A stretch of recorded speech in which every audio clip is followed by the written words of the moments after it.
Hello guys, Steve-O here. Yep, Cabela snake boots. You gotta love it. Oh, what do we got here? We got the saw palmetto blooming. Bees are liking that. Something else that likes it too. Them big old bull ants. Big old bull ants are sneaking around on that stuff. Them and the guys that takes out my beehives occasionally, or try to, since I come up with a new invention. Yeah. Well, I want to just say thanks for coming into Steve-O's world today. Yeah, I'm out here in the big old cypress swamp. Yeah. I've got a little problem that I want to get solved here, and yeah, I came up with a brainstorm. The old girls, I call them now the Twisted Sisters, because these bees, now I used to raise, I had to state inspect my bees to determine the percentage of Africanized bees in my what I was raising, and that cost me $25 for that little gimmick. But anyway, they checked my bees, and I was running in the high 80s, about 87% European. But now I've been breeding, I've been catching some bee swarms and whatever, and raising my own queens, and I do it naturally. And then now what I've ended up with is the numbers, I think, have flipped, because these bees are about as mean and ugly as you can get. Okay, so anyway, that's what I have, that's what I'm working with. I just deal with it. Okay, you just suit up accordingly and deal with it. But yeah, I came up with a little brainstorm here I want you to look at. You know, maybe you guys can incorporate this into your deal. I don't know. It's just what Steve-O's doing. So anyway, yeah, I'm in the old swamp, and listen. Maybe you can hear it. I'm listening. I don't hear it. I don't hear the buzzing sound. Now, there's a lot of things that can buzz out here, dangerous things. One of them is the old cottonmouth moccasin. Now, that's why Steve-O is doing this today, because I used to work with a mechanic, old Howard, and he messed around and got bit in the leg by a cottonmouth. And yeah, them thing. And I used to raise hounds, and they were always getting bit, and this and that. So it was, yeah, so I'm experienced with that. But old Howard, he got bit. And he messed around. I guess he didn't take care of it, whatever, and he got gangrene. They had to cut his leg off. And so, yeah, he was always teasing me, you know. He's a practical joker. He was always drinking on the job site. He was quite a character. I had a lot of fun with that old boy. But he was always teasing me and stuff, and playing practical jokes on him. And my thing was, I said, every time he played a joke, I said, Howard, I'm going to catch you sleeping one day, and I'm going to pour termites all over that wooden leg of yours.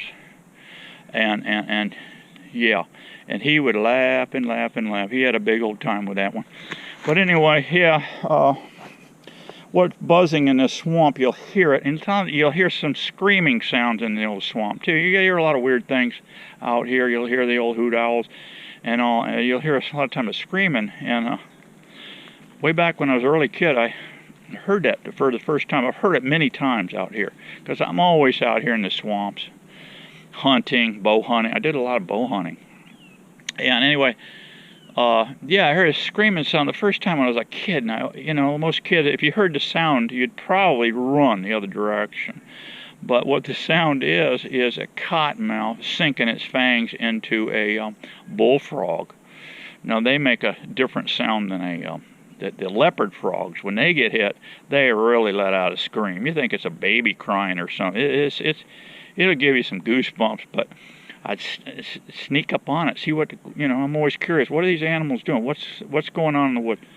And here, you sneak up on it. Here's this cottonmouth with his fangs stuck in this thing, and it's on his last dying deal, screaming.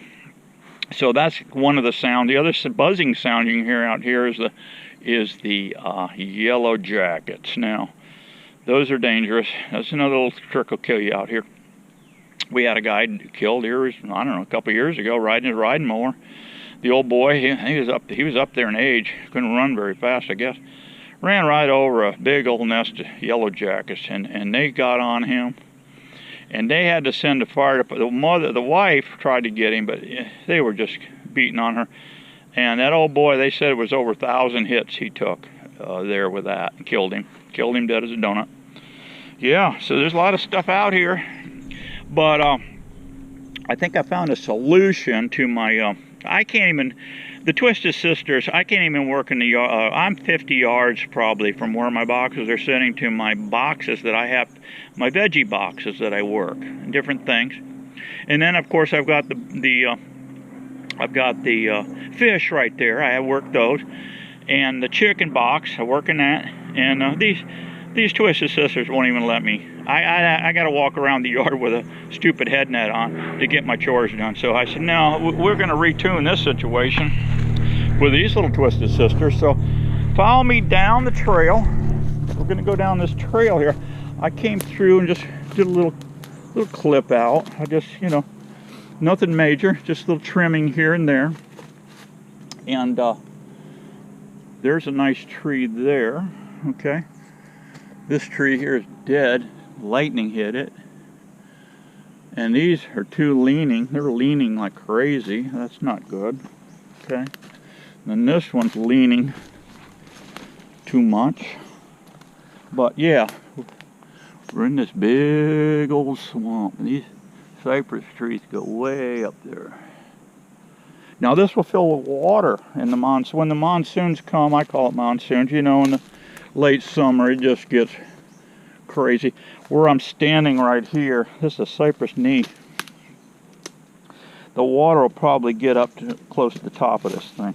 Okay, my guess is I've kind of monitored this thing for years, so I know pretty much where the water comes and all. But yeah, I had to come up with a little invention. Whenever I run into a problem, I try to figure it out.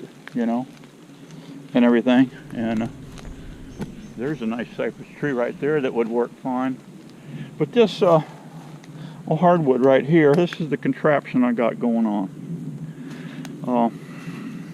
As you know, I'm running that's all I'm going to do from now on is run medium beefy beehives. You watch that film there, you'll see what I'm doing. This is what I came up with, the solution to my problem. Get these Twisted Sisters out in this swamp. I can't, with they're out here, I'm going to be fine. Now it's going to rain, and the water's going to come. I don't think the water's going to get any higher than this bottom of this stand right here. Okay. And what I've got to do is put one more strap on here. One more of these Harbor Freight jobbies. I'll show you that in a second. But yeah, this is a simple stand I built. Made with top rail, just cheap old top rail chain link fence stuff. And this, you can build this whole stand out of 1 2x4. Okay, 1 2x4. And let me give you some quick measurements. This backboard, I know right here, the one that's going up and down, is 24 inches. 24 inches. These little ones coming across here are 14. This way 14. This one and this one. I've got 4 screws in here. 3-inch deck screws, exterior. Okay. These going down in here are 4-inch long deck screws. And then I shot 2 this way temporarily. I've got a 45 cut here, a 45 cut down here. And then I shot just 2, one on each side, going into the main post. Now down here, this block is shot in with 4 screws. That's good and secure. But up here, I just temporarily shot 2. And then I took a 1/4-inch carriage bolt and drilled clear through here. And then I put a 1/4-inch washer and a 3/8 galvanized washer. There. And that's it. These are 18 inches long. These top rail pieces. Now my boxes, my Beefy Beehives, are 10.5. So they'll sit here like this, okay, in the center. That gives me enough margin here so I can do 2 fingers wide of the Tanglefoot. Remember the Tanglefoot deal on the Build a Better Beehive deal. This is just a miniature version of single hive, okay? That's what this is. So yeah, now to adjust it, of course all trees aren't, you know, flat up and down, so all I did was whacked 2 more PT, pressure treated wedges, okay, put in here. Now to hang this stand, it's I don't know, I didn't weigh it. I didn't weigh it. It's light enough. I mean, and to temporarily, I've got a temporary screw I shot in here with my screw gun when I walked up to this tree. I said, hey, I like this tree.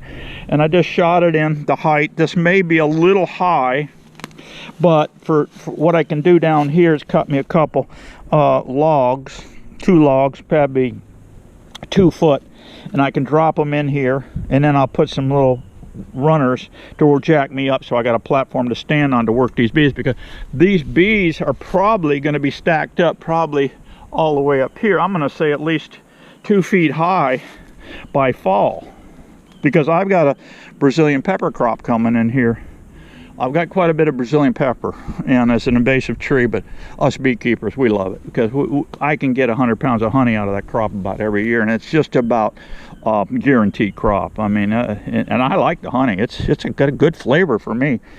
I love it. But anyway, yeah, these here were 14 across here. This one here, this angle 45 deal, you're looking at 21 1/4 on that one, if you wanted to build it for the Beefy Beehive, okay?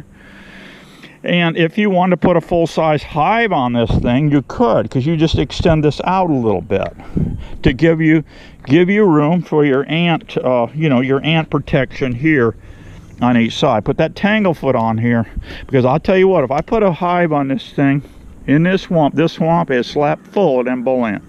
And if I put it in here, they're coming. They're going to come and get your bees. They're going to kill out your colony. We don't want this. That's non-profit, okay? So now let's go over here and look at this Harbor Freight dealium, and I want to show you this little trick that I do. I learned this years ago when I was hauling bees around. When you get these things from Harbor Freight, you watch your sales. You can get these things. They come with 2 hooks. You get a hook on this end. On this end, I cut it off and melted it. On the other end, you got a little tag lead that comes out and a hook. You got these 2 goofy hooks on here, okay? It's a pain, a real pain. You cut that one off right there with that hook. You cut that off. This is, oh yeah, this is fine. You know what this is? Poison oak. Poison oak. That would screw some people up, but I'm immune to that stuff for some reason. Anyway, and poison ivy too. Poison ivy don't affect me. I can rub that stuff all over. But anyway, yeah. So what you do is you put a knot there. You just run that through and put a couple of put a square knot in there. And that's it. Now what I'll do is come back and pick up another one down here, strap, and come around and suck that thing up tight to that tree, because I don't want to really run any lags in this tree. You know, I don't think it would hurt it. I see that guy on TV all the time with Treehouse Master craziness. He's drilling all kinds of holes in trees, so I don't think it would hurt, you know, hurt a bit. I did extend this, you know, here, so because I wanted to temporarily shoot that, but you could run a lag in there. Take a galvanized lag, I'd say 1/4 inch would be fine. Put your washer on it, and bring your drill motor out and put a pilot hole. Yeah. And shoot that in, and then I did the same thing down there, see. You could put a lag in there. Now that dude is there on that tree. Now you're thinking to yourself, Steve, you crazy nut, you're in a swamp, the monsoons are coming, this thing's going to flood, you're out there working bees. And well, I figured, look it, I'm not going to take the beating in the backyard with these bees, so I'm going to put these nasty little girls in the swamp. And this nasty girls in the nasty swamp. And if it floods, I'm not too concerned with it. I'll put on a pair of hip waders. I'll come in this thing. Now, it's dry in here now. We have not had rain in months and months. It's dry in here. When this water comes back, this thing, I can come out here at night and these bullfrogs will serenade you out here. Well, when they come in, guess what else is coming behind them? A bunch of cottonmouths. So they will be in here. The water's here. So you just put on appropriate, you know, you got to work the bees on that rig. You make sure your feet are covered. You do not want to get hit with these cottonmouths, guys, I'll tell you, because I've seen the ugliness of these bites on people and dogs. It is bad. It just rots the flesh right off you. And poor old Howard, he got gangrene, you know. So, yeah, that's the deal. And what I will do is bring a little boat. I'll make a little small sled boat. I think you can buy those little sleds like them guys use up there. You know, ice fishermen use. I could do something like that. Put my gear, come right back in here. If I had honey I wanted to get out, I could just drop it in my sled and float the stuff out of here. So anyway, yeah. So that's the old SD tree swamp stand right there, I'll call that. And I think it's going to work out fine. I plan on building about 8 or 10 of these. And I've got all kinds of good trees. There's a good cypress right there. I mean, there's a bunch of them. I've already picked out 10 trees in here that I can hang these off. And that's probably all I'm going to do for this season, because my plan is to, I planned on selling bees, but now these things are too mean to sell. I'm not going to do this to somebody, selling mean bees, unless somebody wants them. If they're a nut job like me, yeah. An old nut job like Steve-O that will work mean bees, I will sell them a box of bees, but I'm going to be up front with them. Tell them, look, and I'll help them however I can, you know, because I want to see a lot of beekeepers getting into this. But here in Florida, we're working these coastal bees, we call them, and these boogers can get mean and nasty. But what I'll do is come in the spring when I see a lot of drones flying, I'll go ahead and terminate these queens and then let them raise another batch and see how ugly those little girls are. So anyway, yeah, thanks for stopping by today, guys, and leave a comment, a thumbs up, whatever you like the show, and try to keep pumping these shows out, help you out with bees however I can, and see if we can't get her done. And as always, be happy, guys. I'll catch you on the next show. Bye-bye.